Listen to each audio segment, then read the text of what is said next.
அது ஒன்றுக்கு விளக்கம் கொடுங்க. இன்னொன்று வந்து காது குத்தாமல் இன்று வரைக்கும் என் பொண்ணு காது குத்தலை. அது வந்து எப்படின்னா இவ்வளோ நாளாக நாங்கள் அவளை சமாளிச்சிட்டோம். இப்போ பிள்ளைங்களோட அவள் இருக்கும் போது எல்லாம் கேலி செய்கிறதும் பண்ணுறதும் அவள் ரொம்ப மனசு கஷ்டப்படுறா. அவளுக்கும் அந்த ஆசைகள் எல்லோரும் அழகழகாக போட்டுட்டு வரும்போது அவளுக்கு ரொம்ப ஆசைகளை தூண்டுது. நாங்கள் வீட்டில் கண்ட்ரோல் பண்ணாலும் வெளியில் அவள் ஸ்கூல் போயிட்டு வரும்போது ரொம்ப மனசு கஷ்டத்தோடு வரா. சரி நம்ம செஞ்சலாம் அப்படின்னு சொல்லிட்டு வரம்பு மீறி வரதா ஆகிடுமா அதை செஞ்சா? அதுக்கு விளக்கம் கொடுங்க. அடுத்து காது குத்துறது. காது குத்தாமல் நாங்கள் இருக்கிறோம், குத்தாமல் இருக்கலாமா அந்த கருத்தில் கேட்குறாங்க. காது குத்துறது மூக்கு குத்துறது ரெண்டையும் எடுத்துக்கிடுவோம். இந்த ரெண்டுமே காது குத்துங்க என்றும் குர்ஆன் ஹதீஸில் இல்லை. காது குத்தாதீங்க அப்படின்னு குர்ஆன் ஹதீஸில் கிடையாது. இந்த மூக்கை குத்தாதீர்கள், உங்கள் காதுகளை நீங்கள் குத்து கொள்ளாதீர்கள் அப்படின்னு குர்ஆனில் இருக்காண்டா இல்லை. குத்துங்கள்னு ஒரு அனுமதியாவது இருக்காண்டா இல்லை. இப்படியான நேரடியான ஆதாரம் எதுவுமே இல்லை. ஆனால் இது முடிவெடுப்பதற்கு ஏற்றவாறு வேறு ஆதாரங்கள் இருக்குது. சில விஷயங்கள் நேரடியாக இருக்கும், சில விஷயங்கள் வந்து சிந்திச்சா விளங்குற மாதிரி இருக்கும். அந்த விளங்குற மாதிரி விஷயத்தை வந்து நீங்கள் உங்களுக்கு சரின்னு பட்டால் ஏற்றுக்கலாம். நேரடியாக இருந்தால் நீங்கள் ஏற்றுதான் ஆகணும். இந்த நானாக உன்னை விளங்கி சொன்னு வைங்க, உங்களுக்கு இப்படி விளங்கணும்ல, அப்படி விளங்கினா தான் அதுக்கு நீங்கள் அதை சரி பண்ணணும். அது என்ன விளங்கம்னு சொன்னால், அல்லாஹ் வந்து குர்ஆனில் பல இடங்களில் வந்து மனிதனை சொல்லும் பொழுது ஹலக்னல் இன்சான ஃபி அஹ்ஸனி தக்வீம், மனிதர்களை அழகான வடிவத்தில் படைத்திருக்கிறேன் அப்படின்னு நல்லா சொல்கிறான். இருக்கிற படைப்புகளில் வடிவத்தில் அழகானவன் யார்? மனிதன் தான். இப்போ ஆண் என்றால் ஆணுண்டா என்னென்ன மாதிரிலாம் இருக்கணும், அது ஒரு வடிவம். பெண் என்றால் அவள் என்னென்ன மாதிரிலாம் இருக்கணும் ஒரு வடிவம். இது அல்லாஹ் வந்து அழகுற படைச்சிட்டான். இப்போ வந்து அல்லாஹ் அழகாக வடிவத்தை படைச்சிருக்கும் போது இல்லை இங்கே ஒரு ஹோல் இருந்தால் தான் அது அழகு, இங்கே ஒரு ஹோல் போட்டால் தான் அழகுன்னு நம்ம சொல்ல வந்தோம்னு சொன்னால், அப்போ அழகான வழியில் அல்லாஹ் படைச்சிருக்கேங்கிறான். அல்லாஹ் படைச்சல குறைகான்றது தானே. பவுடர் பூசுறது, மேக்கப் போடுறது அது விஷயம், படைப்பில் மாற்றுறது கிடையாது. நகையை போட்டுக்கிட்டு அலங்கரிக்கிறது அது விஷயம். நம்ம உடம்புலையே மாற்றுறோம். உடம்புல என்ன செய்கிறோம்? நல்லா இருக்கிற உடம்புல இந்த காதில் இங்கே ஒரு துவாரம் இருந்திருக்க வேண்டும், அது அல்லாஹ் வந்து தவறி விட்டான், நாங்கள் அதை கண்டுபிடித்து விட்டோங்கிற கருத்து அதுக்குள்ளே வருதா வராது? நீங்கள் சிந்திங்க. அல்லாஹ் அழகான தோட்டத்தில் படைச்சிருக்கிறோங்கிறான். அழகான தோட்டத்துக்கு மாற்றமாக நல்லா இருக்கிற அப்படி தேவைன்னா அப்படி பறக்கும்போது செஞ்சுருப்பான்ல. பெண்களுக்கு என்னென்ன அம்சங்கள் வேணுமோ அதெல்லாம் கொடுத்துருக்கானா இல்லையா? கொடுத்துருக்குறான். அப்படி கொடுத்துருக்குறல்ல என்ன செய்வோம்? ஆம்பளைக்கு தாடியை கொடுத்துருக்கான்ல, அது மாதிரி பொம்பளை கொடுத்தா என்ன ஆகும்? அவங்களுக்கு அப்படி இருக்கக்கூடாது அப்படிங்கிறனா எல்லாம் கணக்கு பண்ணி தானே அவங்கள எல்லா வகையிலும் கொடுத்துருக்குறான். அப்படி கொடுத்து எல்லாம் என்ன செஞ்சிருப்பான்? பெண்களுக்கு வந்து ஒரு அலங்காரமாக இருக்கணும் என்பதற்காக வேண்டி காதலையும் மூக்களையும் ஓட்டையை போட்டு பிறக்க வைக்கிற பெரிய கஷ்டமா? அல்லா நாடினால் அப்படி செய்வது பெரிய சிரமமா? அது தேவையில்லைன்னு நான் விட்டுட்டான். அல்லா தேவையில்லாமல் செஞ்ச ஒன்றை உடலில் கொண்டு போய் இதுக்கு மாற்றம் செய்கிறீங்க. அதே மாதிரி வந்து இது குர்ஆனில் இந்த தெரிஞ்ச சூறா தான், சின்ன சூறாவெல்லாம் வரும், மனிதன் அழகான வடிவத்தில் படைச்சோம்னு சொல்லி. அதே மாதிரி வந்து இப்லீஸ் இருக்கான்ல, அவனை வந்து அல்லாஹ் விரட்டுறான். ஆதம் அலைஹிஸ்ஸலாத்துக்கு பணிய மாட்டேன்னு சொன்ன போடா வெளியேண்டு விரட்டுறான். விரட்டும் போது என்ன செய்கிறான்னா, அல்லாட்ட வந்து ஒரு அனுமதியை கேட்குறான். அல்லாஹ் எனக்கு கியாமத் நாள் வரைக்கும் அனுமதியை கொடு, இவங்களெல்லாம் நான் வந்து வழிகெடுத்து காட்டுறேன், நீ என்ன மரியாதை செய்ய சொன்ன ஆதமுக்கு அவங்க புள்ள குட்டியெல்லாம் நான் வழிகெடுத்து காட்டுறேன்னு கேட்குறான். அல்லாஹ்வுக்கு செஞ்சுக்கடா, எல்லாத்தையும் உனக்கு முடியாது, சில ஆள்கிட்ட உனக்கு முடியும் பார்த்துக்கன்னு சொல்லி பர்மிஷனை கொடுத்துவிட்டான். அப்போ இப்லீஸ் என்ன செய்கிறான்? அல்லாட்ட பேசுகிறான். அந்த பேச்சு குர்ஆனில் இருக்குது. என்ன பேசுகிறான்? லவ் மன்னி என்னகும், நான் போய் இவர்களுக்கு ஆசை வார்த்தை கேட்டுவேன், கொல ஆமுர் அன்னகும், நான் அவங்களுக்கு கட்டளையிடுவேன், கொலை பத்தி குன்ன ஆதானல் அன்ஆமி, கால்நடைகளுடைய காதுகளில் ஓட்டை போடுவார்கள், நான் உத்தரவு போடுவேன், அதை செய்வார்கள். ஃபலையு கையிருன்ன ஹல்கல்லா, நீ படைத்திருக்கிற அந்த கோலத்தை மாற்ற வைப்பேன். இப்படி சொல்றான். அல்லாட்ட சொல்றான், ஃபலையு கையிருன்ன ஹல்கல்லா, அல்லாஹ்வாகிய நீ படைத்த அந்த படைப்பு இருக்கிற தோற்றம் அதையும் நான் மாற்றி காட்டுவேன், மாற்ற வைப்பேன், நான் ஆர்டர் பண்ணுவேன், அவங்க செய்வாங்க. அப்போ அல்லாஹ் உங்களை படைத்திருக்கிற ஒரு விதத்தை தானே மாற்றுறீங்க. காதில் துவாரம் போட்டு மூக்கில் ஒரு துவாரம் போட்டு மாற்றுவது வந்து அப்படி அல்லாஹ் உங்களை படைக்கலை, ஒருத்தரை கூட இப்படி படைக்கலை, அது தேவையில்லைன்னு நல்லா விட்டுட்டான்.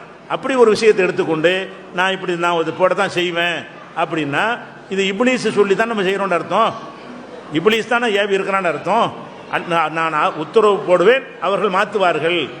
அதே மாதிரி ரசூல் ஸல்லல்லாஹு அலைஹி வஸல்லம் சபிக்கும் போது சொன்னார்கள், லஅனல்லாஹுல் முகையிராத்தி ஹல்கல்லா, அல்லாஹ் படைத்த கோலத்தை மாற்றும் பெண்களை அல்லாஹ் சபிப்பானாக. அல்லாஹ் உங்களை என்ன மாதிரி படைச்சிருக்கிறானோ அது பத்தாது என்று சொல்லி கோலத்தை மாற்ற, மேக்கப் போடுங்க அது விஷயம், மேக்கப் போடுங்க, நகையை போடுங்க, நெட்டை போடுங்க, ஆடையை போடுங்க, அதெல்லாம் தனி விஷயம். இருக்கிற உறுப்புகளை மாற்றுறது, அந்த பல்ல பெருசாக்குற சின்னதாக்குறதெல்லாம் கண்டிச்சாங்கல்ல, பல்லு சின்னதாக இருந்தால் நல்லா இருக்கும்னு அதை போய் செஞ்சாங்க பெண்கள்லாம், அதை போட்டு கண்டிச்சாங்க. அந்த மாதிரி எல்லாம் ரசூல் ஸல்லல்லாஹு அலைஹி வஸல்லம் கண்டிச்ச இந்த கண்டிப்புக்குள்ள இதுவும் அடங்கும் அப்படின்னு சிந்தித்தால் விளங்குது. நீங்களும் சிந்திச்சு பாருங்க, நேரடியாக காது மூக்குன்னு வரல, இது அடங்குங்கிற ஒரு விஷயம். அது போக என்னன்னு கேட்டால், இந்த இப்னு பத்தூத்தான்னு கேள்விப்பட்டிருக்கீங்களா? அவர் ஒரு உலக சஞ்சாரி, உலக நாடுகள் பூரா சுற்றி எல்லா நாடுகளுக்கும் பயணம் பண்ணி அங்கே கண்ட காட்சிகள் எல்லாம் புஸ்தகமாக எழுதியிருக்கார். இப்னு பத்தூத்தான்னு சொல்லி, அது ஆங்கிலத்தில், உருதுல, அரபியில் எல்லா மொழியிலையும் அந்த நூல்கள் வந்து மிகச்சிறந்த பயண நூல். உலகத்தை எல்லாம் அறிந்து கொள்வதற்கு அவருடைய நூலை என்ன செய்வாங்க, ஒரு அத்தாரிட்டியை எடுத்துக்கொள்வார்கள். அந்த இப்னு பத்தூத்தா வந்து இந்தியாவுக்குலாம் வந்திருக்காரு. இந்தியாவுக்கு வந்ததை பற்றி அவர் எழுதுறாரு, ஒரு புஸ்தகத்தில் எழுதுறாரு. நான் இந்தியாவுக்கு சென்றேன், அங்கே ஒரு விசித்திரமான ஒரு பழக்கத்தை பார்த்தேன். பெண்களுடைய காது மூக்கில் ஓட்ட போடுகிறார்கள். அப்போ ரசூல்லா காலத்தில் இல்லைன்னா எங்கேயுமே இல்லைன்னு வழங்குது. இவர் எல்லா நாட்டையும் சுற்றி போட்டு அந்த பயணத்தில் கண்டதை சொல்லும் பொழுது இந்தியாவில் உள்ள பெண்கள் தான் அந்த காது மூக்கில் ஓட்ட போடுறாங்க, இது ஒரு ஆச்சரியமாக எனக்கு இருக்கிறது என்று சொல்லி அவருடைய பயண கட்டுரை புஸ்தகத்தில் எழுதுறாரு. மார்க் ஆதாரத்துக்கு சொல்ல வரல, வரலாற்று ஆதாரம் என்னன்னு கேட்டால், இது பிற்காலத்தில் வந்த ஒரு பழக்கம். இது வந்து அரபுகள்கிட்ட இருந்திருந்தால் அவர் எழுதியிருக்க மாட்டார். அரபு நாட்டில் வர்றாரு, ரசூல்லா காலத்தில் இருந்துருச்சுன்னு சொன்னால் அந்த பழக்கத்தை செஞ்சாருன்னு சொல்லியிருப்பார். அப்போ அரபுகள்கிட்ட இல்லை, அமெரிக்காவில் இல்லை, யூரோப்பில் இல்லை, உலகத்தில். இப்போ நீங்கள் பாருங்களேன், பொம்பளை காதை ஊற்றிருக்கிறாங்க. அமெரிக்கா பொம்பளை காது ஊற்றிருக்காளா? ரஷ்யா பொம்பளை காது ஊற்றிருக்கிறாளா? உலகத்தில் அவங்களும் பொம்பளை தானே. நம்ம நாட்டில் தான் ஏதோ ஒரு புனிதம்னு சொல்லி ஒரு காரணத்தை சொல்லி ஏதோ குத்த வச்சிருக்கிறாங்க. அதுக்கு நிறைய சடங்கெல்லாம் செய்கிறாங்க, மத சடங்கெல்லாம் செய்கிறாங்க. அதை காப்பி அடித்து முஸ்லீம்கள்ட்ட நம்மளும் என்ன செய்கிறோம், செய்து கொண்டு இருக்கிறோம். அப்போ இது நல்லா இருக்கிற இதை வந்து அது கெடுக்கிறதுங்கிறது ஒரு விஷயம் இருக்குது. அது ஒன்று. ரெண்டாவது என்னென்னு கேட்டால், சில நீங்கள் பக்கத்தில் காரைக்குடியெலாம் போய் பாருங்கள், உங்களுக்கு தெரியும். காரைக்குடி தேவட்டையெல்லாம் போனீங்கன்னா இந்த காதில் குத்தி பாம்படம்னு போடுவாங்க. பாம்படம்னு அதுக்கு பேர். அது குத்தி என்ன செய்யணும்னா ஒரு 1/2 கிலோ இருக்கும், ஒன்று இருக்குமா, அது அப்படியே இழுத்து தொங்கி இப்படி வந்து கிடக்கும். அது அந்த காது ஓட்டன்னு போட ஆரம்பித்து பாம்படத்தை போட்டு என்ன செய்வாங்க, அதுக்கு பேர் பாம்படம். அதில் மாட்டக்கூடிய பொருள் இருக்குல்ல, ஒரு 1/2 கிலோ காது தொங்கிட்ட என்ன ஆகும், அந்த ஓட்டை பெருசு இப்படி ஆய கையெடுத்துல கையை விடலாம் உள்ளக, அதான் ஓட்டையில் அவ்வளோ பெரிய ஹோலாகி போயிடும்.